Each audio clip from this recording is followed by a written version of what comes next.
the next one was that this whole question of origin and truth in architecture, that a lot of people feel, especially preservationists, that, oh my goodness, this is here, this particular configuration of Washington Mews, we shouldn't tear it down because it's here, it's been here forever, and it's a good thing.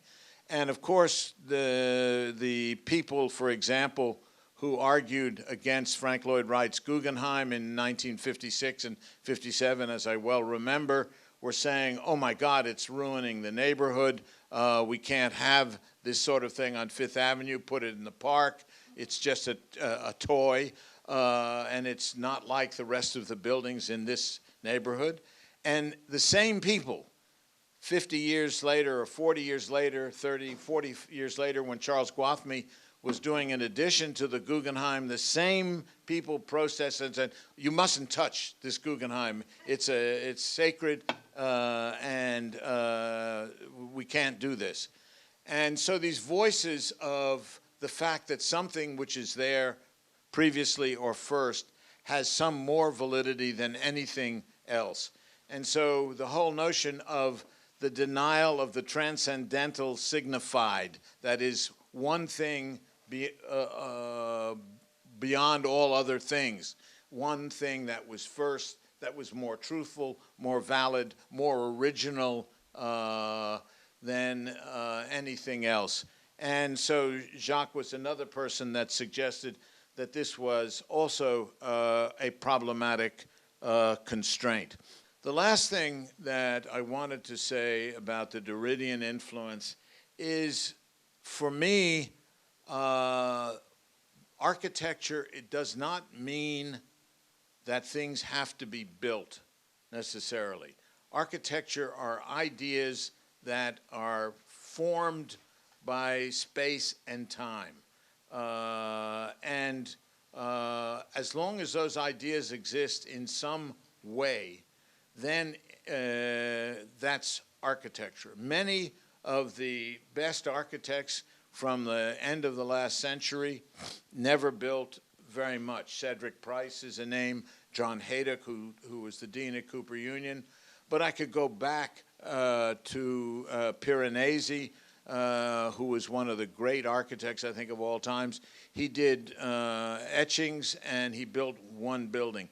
Borromini, one of the most famous architects of all time, built 5 buildings. So to me, you don't have to build many buildings to be an architect. What you have to have are many ideas. And that brings one to the concept of writing, because I believe that architecture, in its most important condition, is a writing.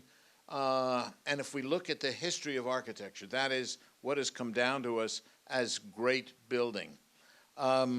We realize that the great architects wrote treatises, and without those treatises, we would rarely have looked at their buildings. And I start with Palladio's Quattro Libri, the 4 books, which were written at the end of his life, where he redrew all the buildings that he built the way he wanted them to be remembered, not the way they were built. And so to me, these villas, we all make pilgrimages to them, they're not great. But the book is stunning and an important book.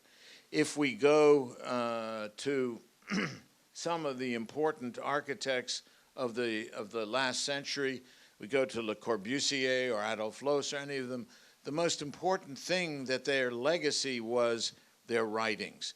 Le Corbusier wrote a book called Vers une architecture, towards an architecture. He wrote the 4 points, 5 points toward a new architecture. He wrote the 4 compositions.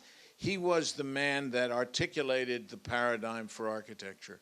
And yet there were a lot of Frenchmen designing little white houses like Le Corbusier who never wrote a thing, and they're totally unimportant. Because this man produced a discourse about architecture. The same can be said for Robert Venturi, Aldo Rossi, Rem Koolhaas. There, no? No, no. So for me, the writing is more important in a sense than the building. Now, to make a caveat about that as I close, Manfredo Tafuri, one of the most important critics of the last century, said to me, you know, Peter, you can write all you want. If you hadn't built, none of us as critics would have been interested in what you do. So there is a limit to the discourse. You always have to build, and you always have to think, and you always have to put those thoughts down, whether in writing or building. You cannot be merely a paper architect.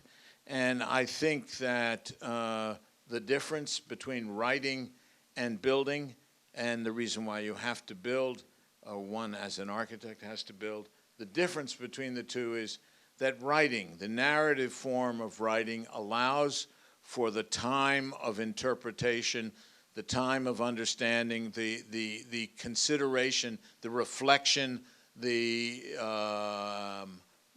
spirit of what is being said.